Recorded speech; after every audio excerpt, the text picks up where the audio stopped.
Resident Evil 5 is one of those games that is always pretty controversial to talk about because on one side it still is pretty popular. It's a popular game. I think overall people think about Resident Evil 5 in a positive light for the most part because they had a fun time with the game itself. And I mean, I did too, honestly. Like back in the day, even though I was disappointed by the overall story and direction of the game, I'm not gonna deny I had fun with it. Online, like playing in co-op with a person, because obviously with the AI the game loses a lot, which something I will also talk about in the video. But there is also a distinction to be made. Like you can still, some people don't grasp this simple aspect, but you can still enjoy a game overall, even though you really didn't like the game itself in its entirety, let's say. And I would say Resident Evil 5 is one of those cases that, despite it being a fun game, because it's fun, it's a fun game. Yeah, the final product leaves a lot to be desired, in my opinion. And this is the perspective of someone who is a fan of the classic series for the most part, of the lore. I'm not a fan of the fanboy, let's say, of the classic games. I like them. I think they still hold value. Even in today's video game market, the classic games with the pre-rendered backgrounds and the static camera angles. But I'm not gonna say like they are the best games ever just because they were made that way. I do enjoy them. I still think they hold up very well. And they were made with the pre-rendered cameras in mind, so that's their strength. The developers knew what they were doing. They used the type of know-how, their type of know-how in those games to valorize, to bump up the atmosphere, and the overall setting and tone of the game. And they are still unrivaled, in my opinion. Also because not many people make those kinds of games anymore. But I'm not gonna say a game is better just because it has pre-rendered cameras. This is not the kind of person I am. Like I'm gonna recognize the value of something regardless of its gameplay and or how it feels. If I think it's good, I'll praise it.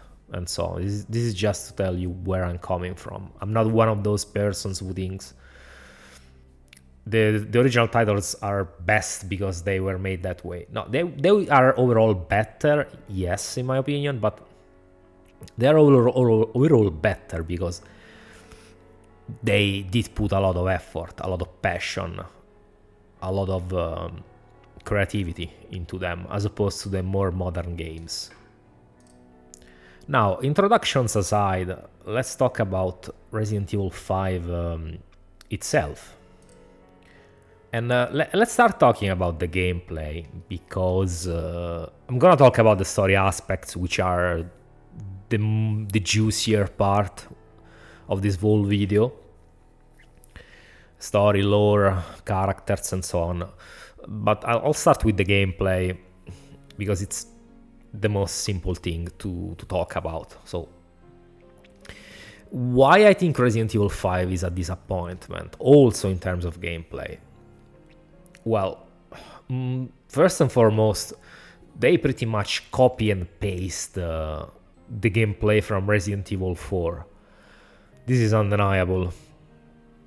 The game is just Resident Evil 4.1, let's say.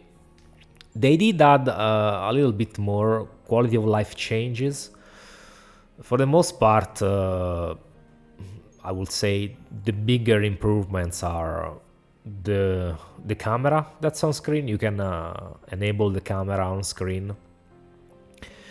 You can actually stomp on enemies without having to pull out the knife and look down and knife the enemies on the ground, which was, honestly, it gets very tedious after a while in 4. And if you use the type D, I think, control scheme, you can actually strafe with your left stick. Like, you can strafe when you're not aiming. Which is, I mean, it's a nice addition because it gives you slightly more mobility. So, I'm not against it. Like I said, I think the biggest problem in the Resident Evil 4-5 type of gameplay, it's not the fact that you can't move and shoot at the same time. I don't think that's a problem. The problem is that the overall game feels very stiff, which is something I also said in my Resident Evil 4 video, both remake and original. The game just feels stiff. It's not really enjoyable to control anymore. Like back in the day, I liked it, but after all these years, I think it just doesn't feel as good as anymore. The character is too stiff. You can't really even change the camera speed when you rotate or when you aim, which, like I said, that also contributes to making the game feel slow and stiff overall. So it's an overall feeling. Also, when you pull out the knife to break the boxes, the crates and so on, you have to watch the whole animation, then pull out the knife, use the knife, and then you have to watch the animation of the character pulling the knife away, and then you have to collect the loot and so on, which is very slow. Like, it's slightly better than in Resident Evil 4, but because Resident Evil 4 it was even worse. You had to, for each item you picked, you had to push 3 times, I think. One to pick up the item, one to like speed up the notification screen, and the third time to make the notification screen of the item go away. In 5 it's better because there's no notification screen. Like, it doesn't tell you, yeah, you've got this item with the big item on screen, with the render of the item on screen, but it's still, you have to push the button each time to collect an item, and it's very slow. So this is my biggest problem, which is almost the same as for the game. Feels very stiff and sluggish in this sense. Like, when it comes to like the controls, the game is very reactive, which I like, snappy reactive. But when it comes to the navigation, like exploration, collecting items, rotating the camera, the game feels very, very stiff, which doesn't make it feel good, honestly. And this is just in terms of overall feeling when it comes to the exploration and such. When it comes to the actual gameplay, like the shooting part, the combat, let's say, I have to say, Resident Evil 4 was fine for what it was. But Resident Evil 5, I really hate how they went in this weird direction, because they kept the same gameplay. Like I said, for the most part, it's 95% the same game as Resident Evil 4. But they went even more into the action aspect. They went even more heavy on the action aspect. And I think it starts to feel very disconnected between like the game itself and its gameplay. Because the amount of enemies you'll face in Resident Evil 5, it just doesn't make the game feel like very cohesive with its own philosophy, in my opinion. In Resident Evil 4, it was perfectly balanced. With 5, yeah, I understand. I also had to make things bigger because of the co-op aspect. So you have 2 characters on screen, so you have to have more enemies. But I don't know. At times it feels like the game is way too action oriented for the gameplay you have available. So like the very kind of stiff movements and the fact that you cannot move and shoot. It feels there's a disconnect between like the gameplay and the combat itself. There's just too many enemies sometimes on screen, and this makes it even worse when you play without a human companion. If you play with the AI, the higher difficulty levels are unplayable. Like, I don't think you can. Maybe you can, but honestly, I wouldn't want to play this game on professional without a real person, even if you paid me, because the AI is it's just not that good, honestly.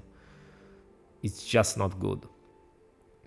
So these alone disqualifies the game in its single player aspect, because if the game feels much worse when you're not playing it with another person, then it's not really a single player game. It's not well crafted a single player game, let's say. Because Resident Evil 4 is very enjoyable on professional. This one, no, not so much, honestly. The game just throws too much stuff at you for it to be like well balanced and enjoyable, in my opinion. And also goes way too in the whole action aspect, like I said, which I think if you really wanna go all in the action aspect, then just go with the Resident Evil 6 route. Like I said in my previous video, I have more respect for Resident Evil 6 because at least he tried to do something new. He didn't try to keep its foot in two different shoes. No, they said, okay, let's do something different. Let's go all in on the whole action aspect and fuck everything. But no, here they try to keep the Resident Evil 4 gameplay, but they also try to make it way more action oriented. In the end, in my opinion, it just doesn't work. As a whole, the game doesn't feel that interesting to play for this aspect, because it feels like some weird monstrosity, some weird mutation that's really not either not one thing or the other. It feels like it doesn't have a definite identity. And also the game for me kind of dies the moment you have enemies with guns. Like the moment you see enemies with guns in the game, the game just is kind of over for me, because what am I playing here? Am I playing Gears of War? Am I playing what am I playing? This is supposed to be a Resident Evil game, and I'm playing with enemies that are shooting at me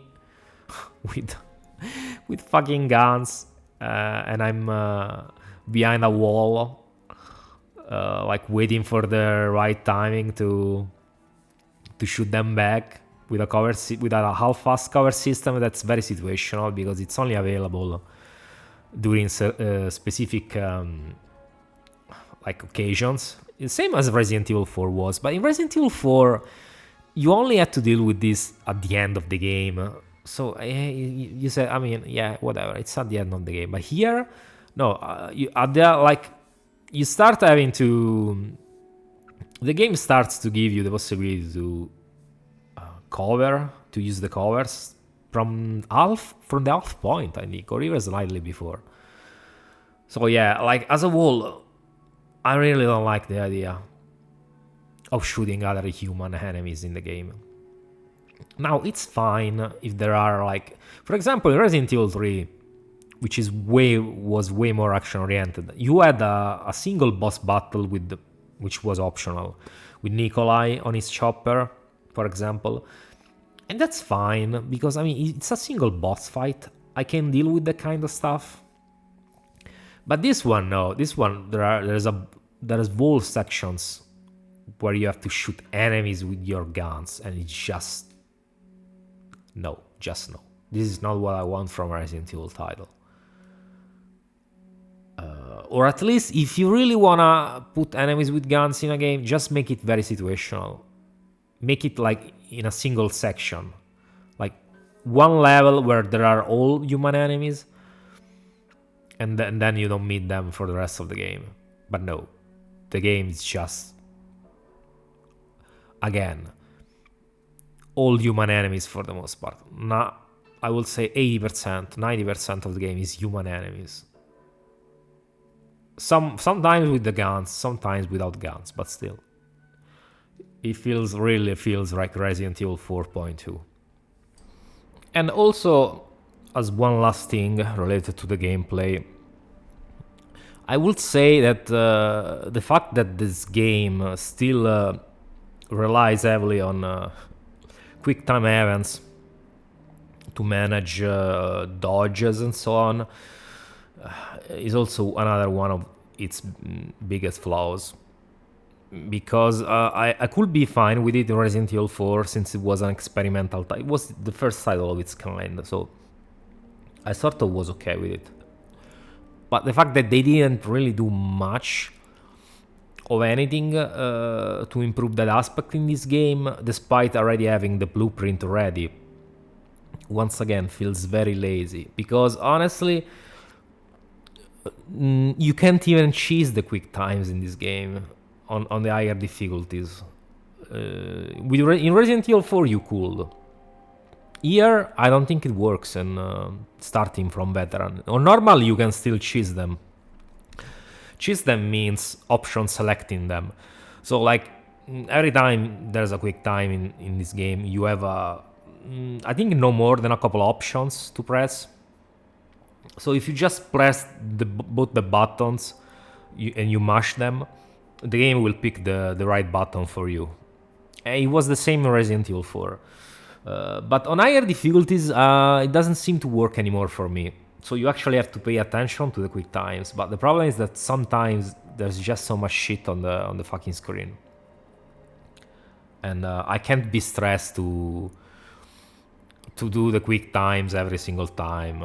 It's just something that has aged terribly about this game.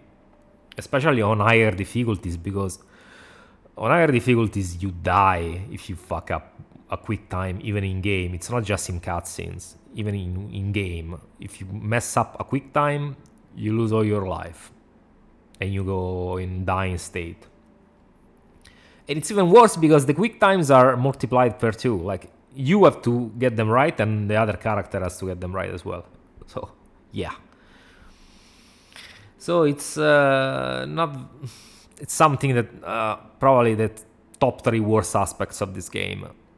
Luckily, though, in the Gold Edition, they, at least when it comes to the cutscenes, they give you the option to disable the quick times in the cutscenes only, because in the gameplay sections you still have to use them. But at least it's something. Still, very, very lazy from Capcom not to rework this aspect into something else, like make it less annoying and more a little bit more refined, let's say. So this is the biggest reasons why I don't like this game gameplay wise, for the most part. And now let's get into the other aspects, but still talking about the game in the gameplay department, enemies and gameplay department. Like the vast majority of the enemies in this game are the same as they were in Resident Evil 4. There's really nothing more of value in this sense.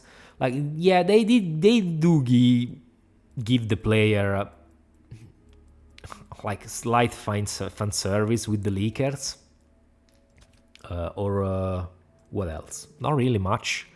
Like with the Reapers, which are kind of like the insect enemies from Resident Evil 3, like the Drain Demos or Brain Suckers, sort of like that one, or the Chimeras in Resident Evil 1. But other than that one, all the other enemies are from Resident Evil 4. And I think this is one of the biggest disappointments of this game. Also, like the shout out to El Gigante for the El Gigante boss fight, which is pretty much reduced to a turret section in Resident Evil 5. Well done, Capcom. Like, who didn't want to play a Resident Evil 4 boss just in a turret section? Very, very creative, honestly. Because it feels up fast. Also because I'll talk about the story aspect later. But yeah, I just don't like the enemy roster in this game. It feels very lazy, very undercooked. They could have done so much more with the enemies in this game. Also in terms of story, because the story in the game is about the Tricell creating a new virus that surpasses all other previous attempted viruses. And they had all the previous Umbrella viruses to work with. They even say it in a file. So for them to just reuse the plagas once again, and that's pretty much it, other than the leakers, I think is very disappointing. They could have experimented with the various, like they could have had sections where the characters were in the lab, and they could have had scenarios where the researchers did experiment with all the various viruses on the enemies, for example. So you could have had, I don't know, maybe Las Plagas infected with the T virus, or a Tyrant like with a plaga inside. I don't know, something more interesting than just fucking Ganados again. They had all the virus at their disposal. But no, they just give you the Ganados again. Like, come on, don't tell me this is not lazy. Like, they clearly didn't want to risk, or maybe didn't have the time. I don't know, but it feels very lazy. And also, why the leakers? This also feels weird because Chris is not really a character that has any special attachment to leakers. As far as I remember, all the games Chris is in have hunters, not leakers. So to have him like in this game, and the only classic BOW they bring back is leakers, feels very weird, honestly. Like, it's like they didn't even play their own fucking games. Why have leakers instead of hunters? Or at least they could have, I don't know, maybe they could have specified something about the leaker. Like Chris maybe could have said something about leakers, but he acts like this is the first time he sees them. I don't know, it seems like he doesn't say anything when he sees the leakers, honestly. I don't know if this is the first time in the lore if he meets them, or he has met them in the past. Who knows? I don't know. But it's like, I mean, it's fine. I'm not complaining there are leakers in the game, but why just leakers? Why not have hunters? Why not have, I don't know, zombies? Like, come on. This game was begging to have zombies. But no, instead, like I said, we get Resident Evil 4 enemies again. Like, even the JJs, which are the most annoying enemies. Like, who the fuck wants to fight an enemy with a chain gun in a Resident Evil game? Come on. I don't. I don't want to fight enemies who shoot at me with guns in a Resident Evil game. I don't know you, but I don't. And now, since I've mentioned the whole viruses aspect, I also think that Uroboros is a very lazy virus, because not only does it look very visually uninteresting, it's just black tentacles, which finally I've always called Squid Ink Spaghetti virus, because it looks like Squid Ink spaghetti, honestly. It's just black tentacles. But yeah, like I said, it's very like uninteresting. They had all these viruses available to them to research, and then they come up with something so generic and lame. Like, Capcom really didn't do a good job. Also, you can say the Tricell researchers didn't do a good job in this sense. Because, I mean, come on, think about it. Like, look, all the cool stuff the G virus could do, even the T Veronica virus, all those cool designs from the monsters. But instead, whether like Uroboros succeeds in accepting the host's DNA or not, it just looks very uninteresting. It's just fucking black tentacles. Like, who likes? Honestly, I think Uroboros is the most uninteresting virus in the whole series, because the enemies just all look the fucking same. They are boring, and not only that. The whole plan, the whole Wesker's plan with Uroboros doesn't make fucking sense, honestly. Because, yeah, I understand he wanted to cleanse the earth of weak humans, but still, you don't make a virus that has a 0.1% survival rate, because how are you gonna repopulate?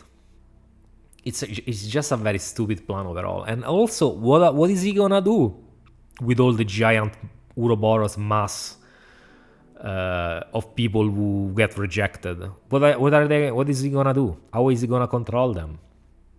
Can the people who are accepted by Uroboros control those black goo masses?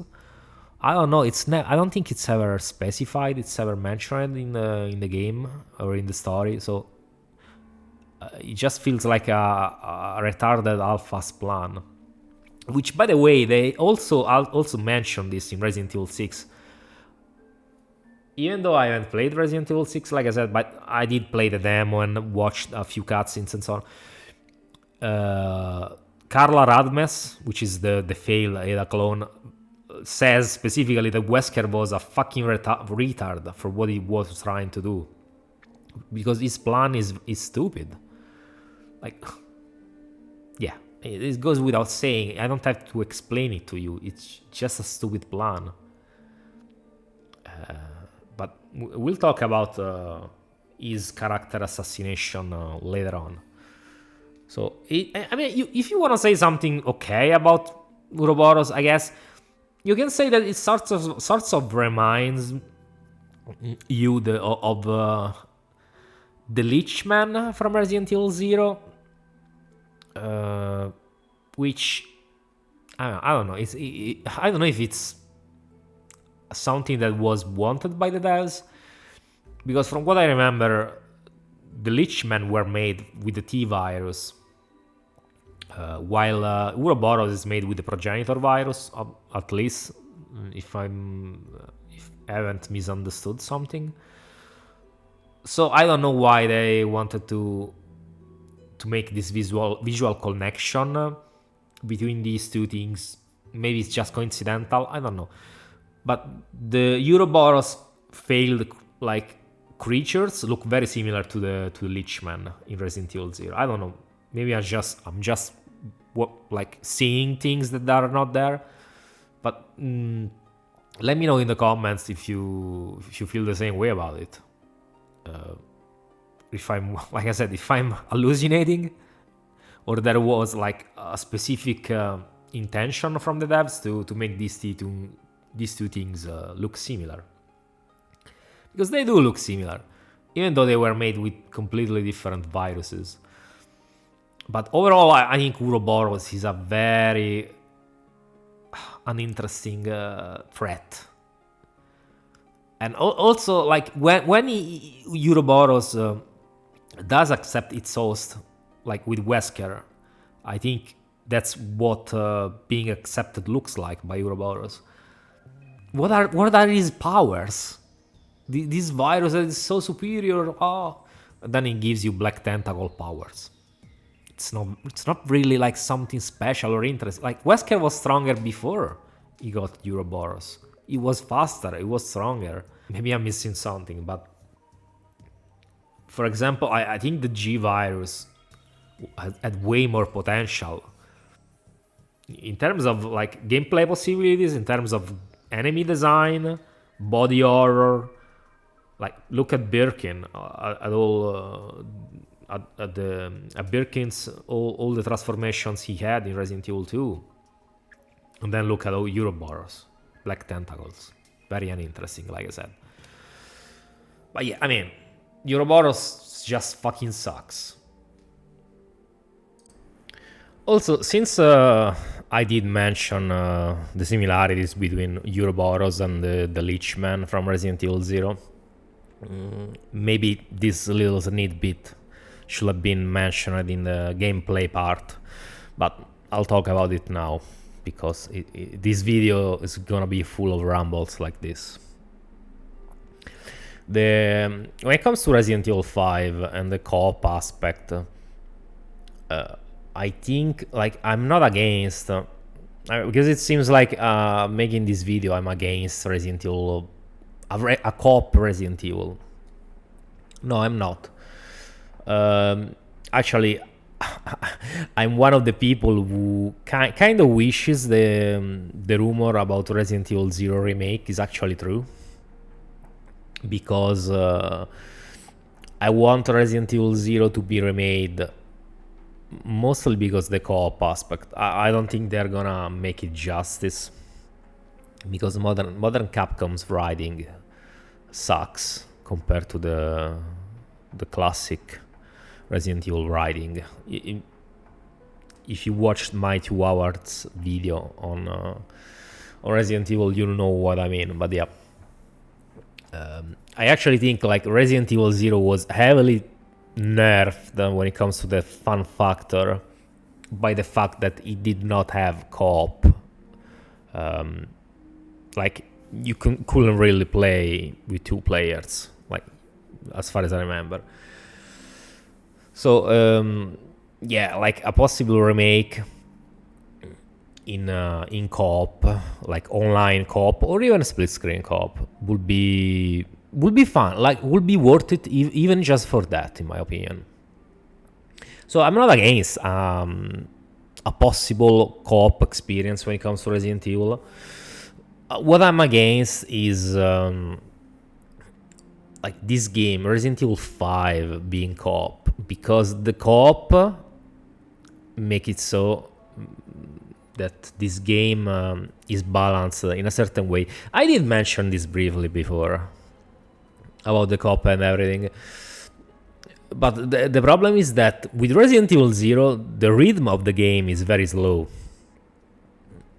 So you can, like, even if you're not super fast with your with your actions, you're gonna be fine, because the game it has a slow pace, let's say. Especially because you have to control 2 characters as a single player, so you're gonna have to spend time managing resources and everything. But the problem with Resident Evil 5 is that it's very, like I said, action oriented. So like having a fast-paced action game where you have to manage the inventory, if you play this game alone, like without a human companion, you have to manage your inventory and the AI's inventory, and it's all real time, as opposed to Resident Evil 4, where the game stops, where you have to manage the inventory. In this game, the inventory is real time, so there's no stopping the game when you're in the inventory. And if you play, like I said, without a human companion, you'll have to manage the inventory of the two characters by yourself without a single second of pause, because the game keeps going. It's kind of like in Dark Souls, you can't really pause it. Here it's the same, so there's gonna be a lot of like fast-paced action, like sections where you're being hammered by enemies, and you'll have to manage the inventory in real time for these two characters, which gets very fucking annoying. So the co-op is very detrimental in this sense. Like I definitely prefer an experience similar to Resident Evil 0, or a more slow-paced experience when it comes to the co-op aspect, especially if I have to control the inventory myself. And this is a big flaw, another big flaw when it comes to the game design in the single player aspect, because you can't make a game like this super fast paced and then you have to like manage the inventory of two characters by yourself if you don't play with another person. It's not well designed in this sense. Also, let's mention something else related to the more practical aspect of the game, because I don't think I will touch on this again in terms of something related to the gameplay, but also to the tone of the game in relation to the gameplay. I think the fact that this game is quite heavily censored compared to the previous entries is pretty lame. This is also probably tied to the controversy aspect as well, that I will discuss later. But yeah, this game, I would say, is when the series started to be a little bit more sanitized, which is weird, because then in Resident Evil 6 they went in the opposite direction, because from what I remember, there's definitely more gore in Resident Evil 6 compared to 5. Which is weird, honestly, because Resident Evil 6 was designed to be even more targeted towards a mass appeal aspect, towards a mass appeal market more than aspect, yeah. But yeah, I think coming off Resident Evil 4 with its gruesome death scenes and also cutscenes in some case, yeah, this one feels very underwhelming also in that aspect. I mean, the most egregious example is the chainsaw death scene. One, it's clearly censored because the game doesn't, the camera doesn't even focus on your character being sawed to death. You just see it like covered by the camera. It's off camera. The right angle at which you see the head that's supposed to be sawed off, you don't see it because it's covered off by the camera, by the angle of the camera. And also it's clear that it's not even sawing off the head. You can see sometimes that when your character falls off on the ground after being killed, your head is still in place, so it doesn't even cut off the head. So I don't know what they did, but it feels very unauthentic and lazy in this sense. Definitely takes away from the shock aspect that the Resident Evil had. Resident Evil in general, also Resident Evil 4 especially had. And yeah, the whole tone of the game is definitely not helped by some of the sections that are in the game. For example, I absolutely despise the whole Indiana Jones section. That's like the when you go underground in the Ndipaya temple. I think this is absolutely nothing to do with Resident Evil. Like, this should not have been in the game, at least in the way they did put it in the game, because it feels like I'm playing an Indiana Jones game rather than a Resident Evil. Like, I don't know, they could have implemented that section in a different manner, in my opinion, because it feels really at odds with what the series is about. They should have leaned maybe more on the creepy aspect in the temple section, in my opinion, rather than the, I don't know, the shooty aspect, or the, like I said, the Indiana Jones aspect. I don't know, but yeah, it's definitely my least favorite section in the game, and I don't want to see that section ever again, even in an eventual remake. I hope they take it, they change it in some way. They make it more creepy, if so, like more horror focus and less action focus. Now, I want to discuss briefly about the story. I already mentioned a little bit about the story, but also in terms of characters, mostly about Spencer and Wesker, but also the other characters. I think Wesker and Spencer have been misused. Mostly Spencer has been misused in this game. Wesker has been character assassinated. Spencer has been misused.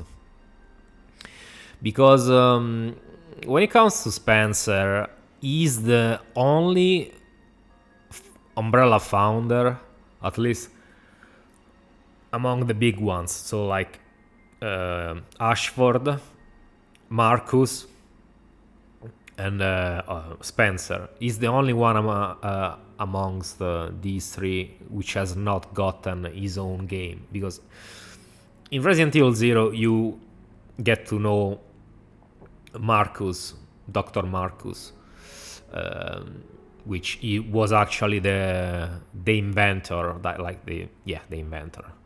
He actually came up with the T virus. And in Code Veronica, you get to delve a little bit into the Ashford family's history. So you get to know all what happened, like how Alfred's father died, but also how like Alfred's grandfather died. I don't remember exactly the names, but yeah, his father was one of the founders. Actually, his grandfather was one of the founders of Umbrella. But he died in an accident orchestrated by Spencer. So he was the first, his first like big victim, important victim in that sense, because Spencer had a lot of trust issues. He was paranoid and so on. And yeah, so he also got Marcus killed as well. But yeah, like, so you get to know the back history of the Ashford family. You get to know the back history of Dr. Marcus. But then, when it comes to Spencer, you don't get to know much about him. I mean, you do get to know a little bit about him in this game. He has a little bit of a lore dump in that sense, mostly about his last days when he got sick. But yeah, he was supposed to have his own game as well dedicated to him. It was supposed to be the original draft of Resident Evil 4 was supposed to be about Spencer. But as you already know, that got scrapped. So Spencer never got his own game. And yeah, we get to see him for the first time in Resident Evil 5, and he dies immediately.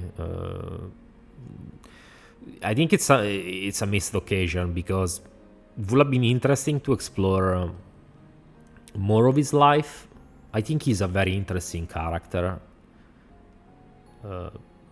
Definitely the most interesting Umbrella founder, also because he was the main villain of the series. Let's say, like some people may say, well, Wesker is the main villain. I mean, everything started because of Spencer. He had the idea of like creating a company to cover up the research. Like, he came up with the idea of Umbrella.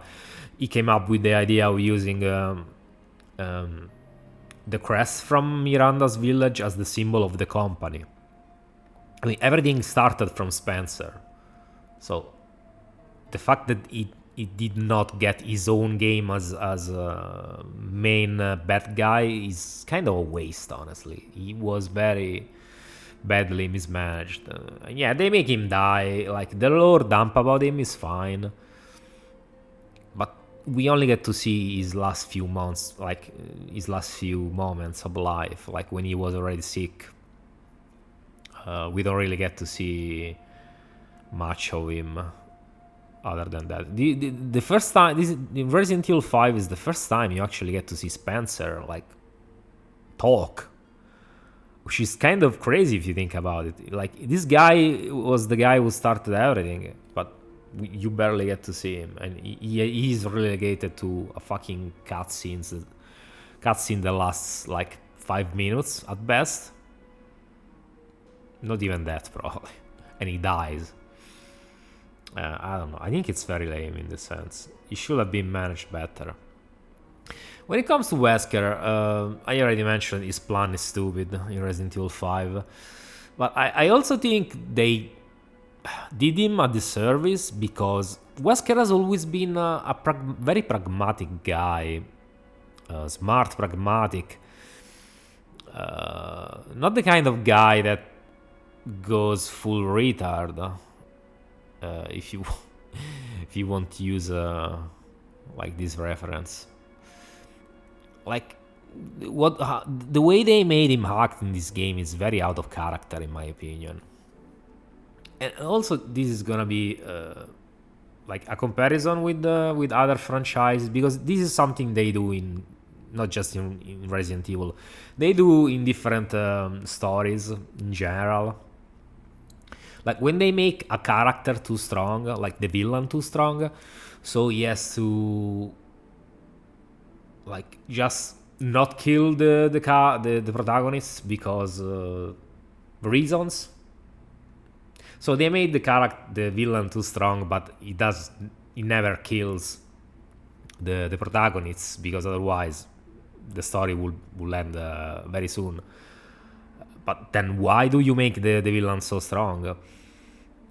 The fact that Wesker manages to lose in this game, in this story, is very like, it really puts my suspension of disbelief under heavy pressure, because how can you beat a guy that is faster than a bullet and stronger? It's probably, in terms of strength, he's probably around, I don't know, maybe a bit less than Spider-Man tire strong. I'm just giving out something as reference. I don't know exactly, but he is very strong. I mean, if he can pierce like the body of an adult person with his fucking hand, yeah, he's very strong. So like, how did Wesker lose to Chris again? Like, there's so many ass pulls in this game. Chris has so much plot armor in this game. It doesn't make sense. How do you beat someone, like I said, who is faster than a bullet and can kill you with one punch? Like, this alone, it's fucking stupid. I can't take this game seriously. Also because, like, this game takes itself way too seriously. If you look at the cutscenes, like, everything is super serious, as opposed to Resident Evil 4, which was Like, Resident Evil 4 was self-aware at least, but this one, no, it's not. It takes itself super seriously. But the story is very silly. The writing is okay, but the situations are very silly. Like, Chris will not kill Wesker when he has the chance. Like when they inject him with the syringe, he is writhing on the floor. Chris will not shoot Wesker. Instead, they will talk to him, and Wesker will do the same. Wesker will not kill Chris when he has the chance. Like, for example, when Jill is manhandling him, and he just goes away instead of killing him. And then he bitches, "Oh, I should have killed you years ago." You had like in this game only you had like 3 or 4 chances to kill him, but you never did. So, like I said, I can't take him seriously because also it makes him look dumb. It makes him look dumb because, like, you can argue in something like Dragon Ball, you can say, well, Frieza was too strong, he should have killed Goku. Frieza had a reason not to kill Goku because, like, he couldn't use his power too much, otherwise he would run out of energy, his 100% form. So he tried to handle Goku with using only 50% of his final form. But until like Goku actually turned Super Saiyan, and whatever, that's fine. But here, what excuse does Wesker have for not killing Chris? Like, it's not like he has to restrain himself. Like, just because the game can't go forward if he kills Chris. So, like, in terms of story, I can't really take the plot of this game seriously. Also because, if you think about it, this whole aspool about Wesker's powers being due to a virus that is unstable feels like they forgot their own lore in a way, because we already know like why Wesker got his powers, because he injected himself with a special type of virus that has been retconned to being like I think the progenitor that was planned to be given to all the Wesker children at some point to move to the next stage of the selection in the Wesker Children's Project. So that was clearly a retcon. This whole Wesker Children project is a big retcon, because they did. This is another sin the story of this game commits. Like, they take a character that is beloved by the fan base, and they turn it into something that I don't think he was ever supposed to be, honestly. Because Wesker in Resident Evil 1 was kind of a goofball as well. Like, he was your average, like, scheming, double-crossing bastard. There was no hint of him being le super Ubermensch. Le super Ubermensch. But yeah, there was no hint about that, of him being a super special guy, the elite of the elite. But that's a sin that stories usually commit when it comes to very well beloved characters. They turn them into something they were never supposed to be. Wesker was just a guy. Yeah, he was planned to come back, because even Kenichi Wao said they will eventually make him come back due to this being a series where dead people come back to life with viruses and so on. But still, I think the whole Wesker Children project is kind of stupid as well. Because it makes Wesker into something like, yeah, we get it, he's special, people like him, but come on. I don't think making him into this kind of messiah, special person was I don't know, makes much sense as well, because there really didn't need to be this whole retcon about why he was being given the virus. The story worked without this detail as well. He needed a decoy, something to fake his death, and he got it. But no, they turned him into something else. Like this game has like I said, has a really a thing, a fetish for turning things up to 11 when it comes to this stuff. But before Resident Evil 5, it was never mentioned that he needed to inject himself to keep his strength. This is just another ass pull they did to make him vulnerable, but I don't think he was supposed to, because it was never shown before, never ever.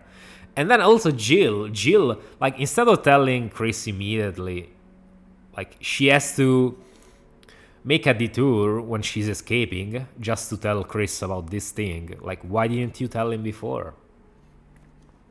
It doesn't make sense. I mean, the plot of this game is fucking stupid. It doesn't make sense. Wesker, like I said, Wesker has been character assassinated. With his over-the-top performance, they make him act like a stupid retard. Like, he's cool. Like, he looks cool as fuck, sure. DC Douglas does a good job voicing him. Even though I think the best interpretation of Wesker is the one from the Resident... Like, the best voice actor for Wesker is the one from the Resident Evil 1 remake, in my opinion. But DC Douglas is a bit too over the top. I like DC Douglas more in Umbrella Chronicles, honestly. Here he is a bit too over the top in this game. And yeah, so like I said, Wesker has been character assassinated. Spencer has been mismanaged. Chris, I mean, I do like Chris in this game. I think he's pretty consistent with how he has always been. The fact that he is now gone full like muscle lad actually makes sense in my opinion, because if you think about Chris, he's like, I'm not gonna say a Boy Scout, but he's your standard good guy with principles, ideals. Yeah, he's a little bit disillusioned in Resident Evil 5, but he's still like your typical action hero, like self-righteous and so on, with a moral compass. So the fact that the only thing he could do to go, or at least try to go toe-to-toe with Wesker, was to get jacked to the extreme. Because unless he injected himself with something, with some virus, which he obviously is not gonna do, like going ultra like Gears of War tire muscles is the only thing he could do. To even hope to do something to Wesker, because Wesker is just stronger than him due to the virus. So I always thought this made sense, especially after their encounter on Rockford Island, where Wesker manhandled Chris. So Chris, the only thing he could do was to get jacked up, to even hope to remotely like stand up to Wesker, but of course he can't, because the virus makes him too strong. When it comes to Jill, I don't know. I mean, Jill is barely in this game. I think for the most part she's okay. She's definitely like still very consistent with how she was in 3 and 1 remake. So I will say they sort of did a good job with her. They didn't modify too much her character. Her aesthetics kind of suck, honestly. like her face is kind of similar to how she was in remake, but I think they changed it a little bit because they did not want to get sued by the actress. In fact, her face looks similar to the remake one, but also different, like especially the nose. So I guess because they couldn't get sued by the actress if they didn't pay her for the right to use her image.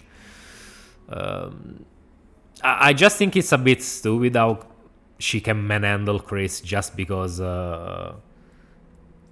Wesker. I don't remember exactly. I did remember like reading a file. She's this strong in this game because Wesker is testing some kind of substance on her.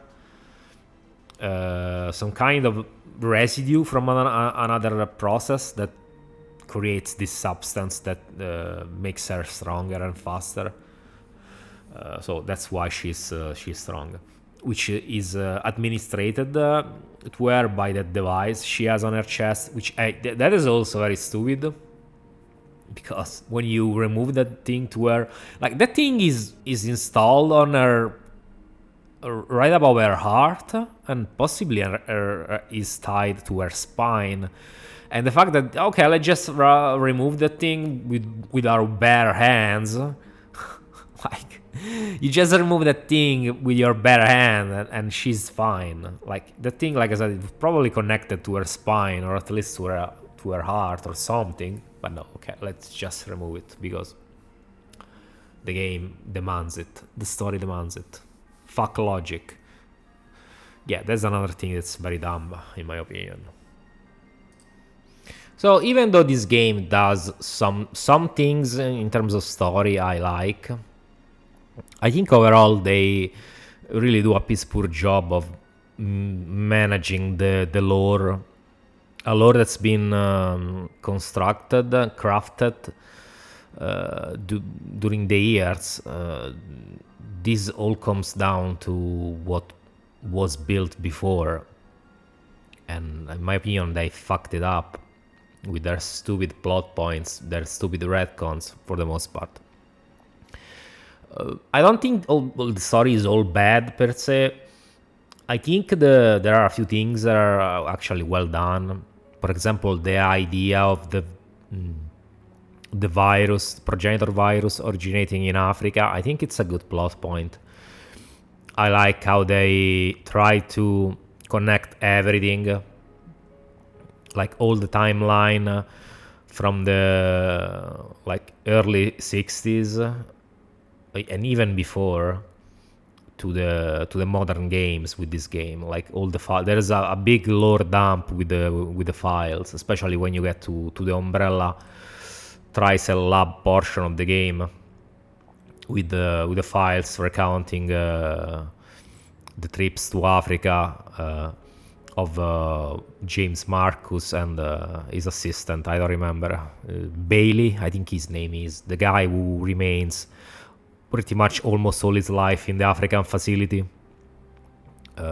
collecting the progenitor virus samples because they couldn't replicate the process to have the flowers make up the virus in America. So they had to let them grow in Africa in their natural environment and then send the samples from the flowers that produce the virus to America. So somebody had to remain in Africa, and Bailey, pretty much remained there.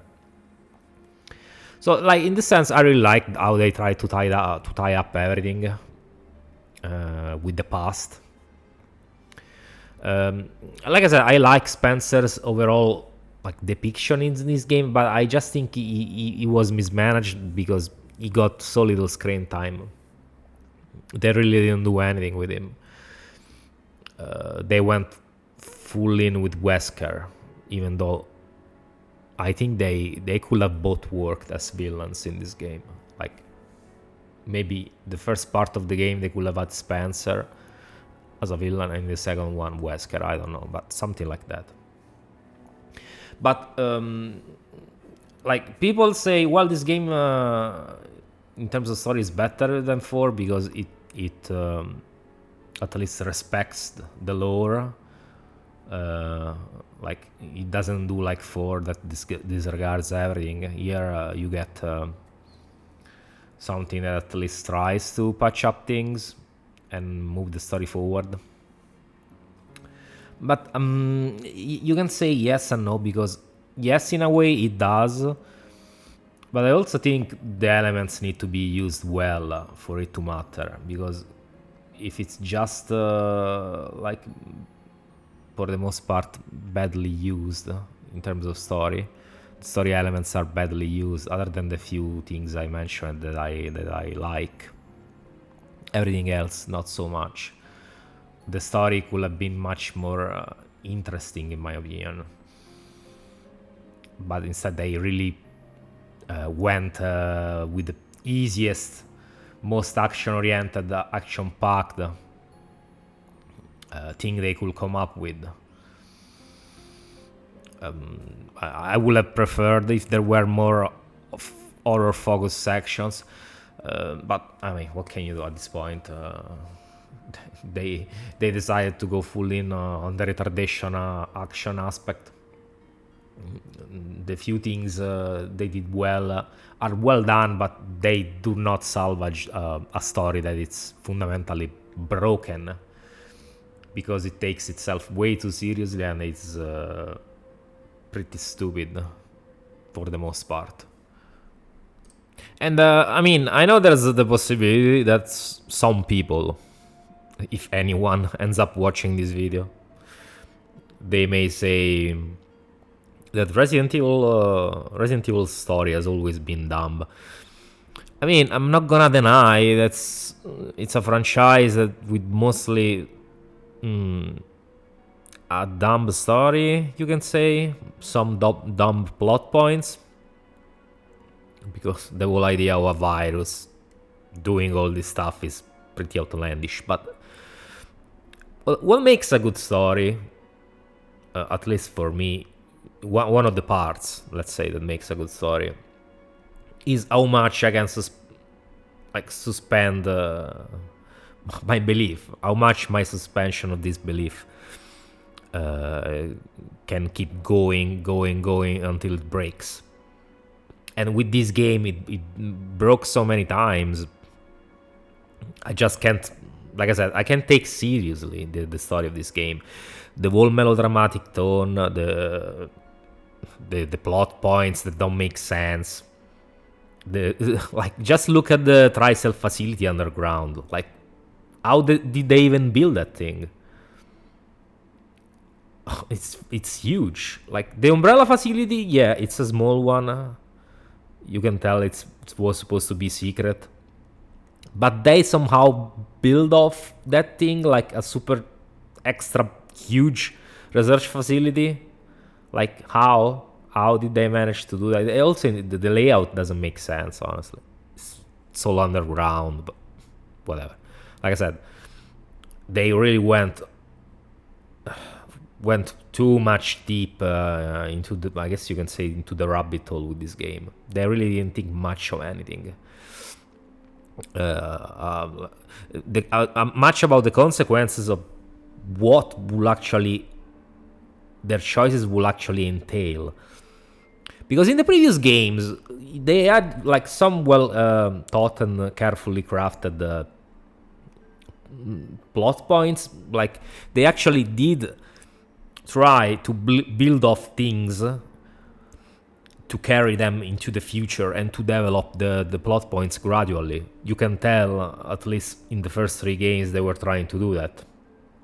But at some point, they just decided to give up and do things that seemed cool, looked cool, but without too much thought put into what will actually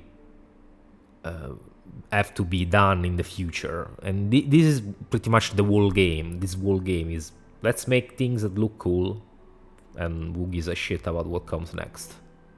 We'll figure it out. So it's not very well planned or well thought or anything. It's just made as things go on. Like, let's just make things to make them look cool and stylish, and maybe we'll worry about the future later, maybe. Now this game is also famous because of the whole controversy about like racism and so on. I think Capcom really fucked up by caving to the mob. I mean, they clearly were afraid of racism accusations of some reason, like some kind of backlash. They were afraid of receiving some kind of backlash with this game, because I think that's the whole reason they added Sheva to begin with, because she was not supposed to be there. She was not supposed to be a character at all, as far as I remember. There's the whole story of this game being a single player game online. You can find it very easily on YouTube. But yeah, pretty much the game was quite different to what we got. It was supposed to be a single player game with just Chris. There are a few details of the original story, but for the most part, then yeah, we got this thing because they decided to make it a cop shooter, because they wanted to add Sheva, because to have a black protagonist as well, a co-protagonist, and also they added a bunch of Hispanics, white people to the enemies, so you just don't shoot black people. But what's the problem? The game is set in Africa. Who are you gonna shoot? Chinese people? Like this whole outrage thing was very stupid, and yeah, it's probably if they ever announce a remake, it's probably gonna happen again, and you can bet the remake is probably gonna have a bunch of white people in it, in some dumb contest, because even in this game it looks jarring that you shoot, like, there are some guys that look fucking Mexicans in this game. If you want to make a game set in Africa, why are you afraid of having black people for the most part in it? No, they had to add like the albinos, whites, Hispanics, a guy that looks like Saddam Hussein, whatever. And also it's very funny, like there's that white woman in the almost at the beginning that it's being dragged. Like it looks like she was about to be abused in some way. Like, what is she even doing there? She's well dressed. She's blonde, long hair. She looks like someone, like maybe she was a tourist. I don't know, but what was she look like doing in that shithole? Because I mean, there are parts of Africa that are shitholes. This game depicts those kinds of parts of Africa that are shitholes. So what's the issue? People are too oversensitive. They cry racism at everything they don't like. But this is reality. But in an eventual remake, it would be interesting to know what that woman was doing. I hope that if they do a remake, they delve deeper into her lore to let us know what she was doing in this shithole before she got infected by Las Plagas. And also, yeah, the whole thing about the spear chuggers. Some people got upset by the fact that there are tribal people in this game, like actual spear chuggers. So, but I think some of them were dressed like in that attire just because of the infection of Las Plagas. Others were just instead like that because there are still tribes that live this way up to the modern day, to this day. So it's not like Capcom made up something that doesn't exist. But some people got upset even over that. Like, some people still live in tribes like that in the modern day in Africa. So I don't know why you will get upset over that. It's whatever. People, like I said, some people just get upset over everything, and then they fuck everybody over because they have to change the game to accommodate to these to these people, to these very easily buttered um, people, activists, how do you want to call it, social justice warriors or whatever. But I think Capcom made a mistake by chickening out and adding like all these extra stuff to try to say, well, you see, we're not racist. It was a dumb move. Make a game set in Africa, you have like 99% black people. If you're afraid to do that, do something else. That's my opinion on the whole controversy. Also because the game is very clear on the fact that the people in Africa that have been infected are being exploited by Wesker and his whole entourage. So Excella and Irving and so on. So yeah, they are portrayed as victims. Yeah, in the game you shoot them because they have been infected, but they were victims of tricells and I mean, you can say umbrellas, schemes. So the fact that people who complain about the presence of black people in this game, or predominantly black people in this game, are yeah, you know, they are those kind of people that don't even play games. They just get outraged over something they clearly do not understand, because, like I said, the game clearly portrays the people in Africa as victims. And it also, I would say, it does have a couple of examples of good black characters. So Sheva and Josh, I would say they are decent. I mean, they are just good characters at all. I like them both, honestly. So if someone asks you what's a good example of black character in a game, I will say Sheva and Josh are a good example. They are good black characters. They came out pretty good in my opinion. Now, in terms of extra content, this game has yeah, of course it got DLCs as well, obviously. And the DLC are honestly kind of okay, or better. Lost in Nightmares is kind of okay. I actually enjoyed it quite a bit when I replayed it in this my most recent playthrough. But I still was disappointed as I was back then when I played it the first time, because it has a slower rhythm. Yes, I like it. I like that it has a slower rhythm and more focus on the suspense and, or let's say, horror, even though there's barely anything scary in that DLC. There's also a lot of fun service with all fake outs of the dogs, like barking in the background. Like they let you think they are about to burst from the window, but no, they actually don't. Yeah, it was a nice fake out. But yeah, like I said, the DLC, like Lost in Nightmares, is okay for what it is, but I think they could have made a whole game out of that, like out of going into Spencer's private mansion. I think they could have done something more. It feels very reductive and cheap. Also, it feels like a bit of a scam, honestly, because it has barely any new. Actually, it doesn't really have any new enemies, because the guards.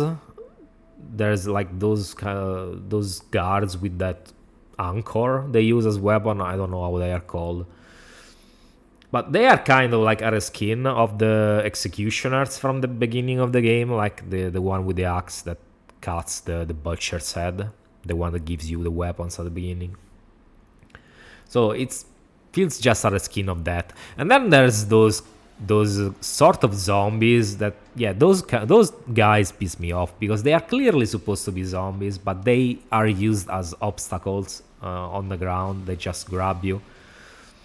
Like, come on, you're gonna make a DLC set in a mansion that's almost a replica of the first like house mansion in the first Resident Evil, and then you don't have zombies in it. Come on, what the fuck are you doing? It was such a disappointment when I saw that the DLC did not have zombies. Instead, yeah, they reused those guys that are fake zombies that are already in the standard game. They reused those guys in the same way in the DLC, which was very insulting. So, like I said, the DLC is nice, but it should have been included in the original game and not sold separately, in my opinion, because it feels like a scam, honestly. But overall, it's decent because it's different enough from the original, from the standard game, that it makes you really wonder what this game could have been if it was a bit more horror focused. I also like how they do set up Resident Evil Revelations 2 in this DLC with the whole Alex Wesker side plot, subplot. You wanna mention it, but yeah, there is a file, Lost and Nightmares, that sets up the whole discourse with Alex Wesker, what she's actually doing on that island, that will come into play in Resident Evil Revelations 2. And I think they should have done something like this more often in the series. I don't remember them doing this that much. The only other egregious case, I think, it was when they included a file in the first Resident Evil remake where Birkin was mentioning how he discovered the G virus, and they added that in the remake.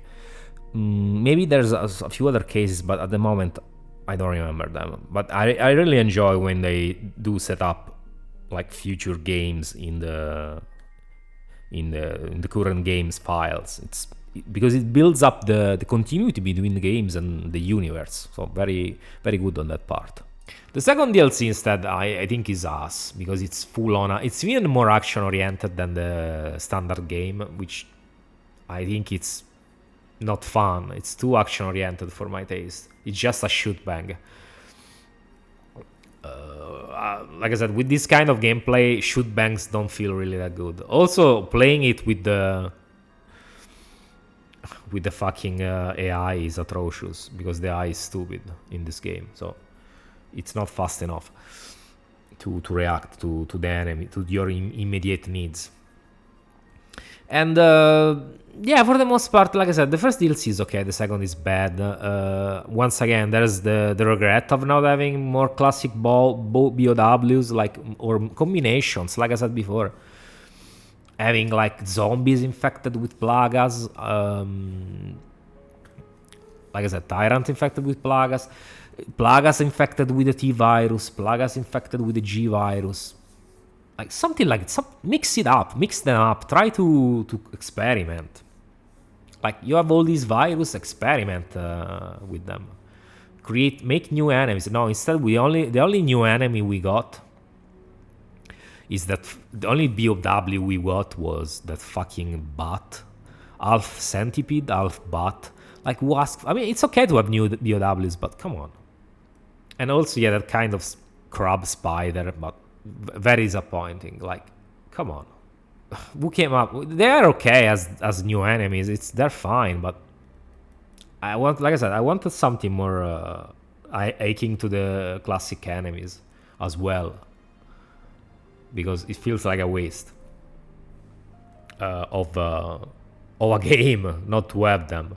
Like, not even a tyrant. Yeah, the original version of the game was supposed to have a tyrant. But of course, the final version doesn't have a tyrant, because why would it? Right, Capcom? So to conclude, because this video is insanely long, I think I've probably discussed like 99% of the things I wanted to talk about when it comes to this game.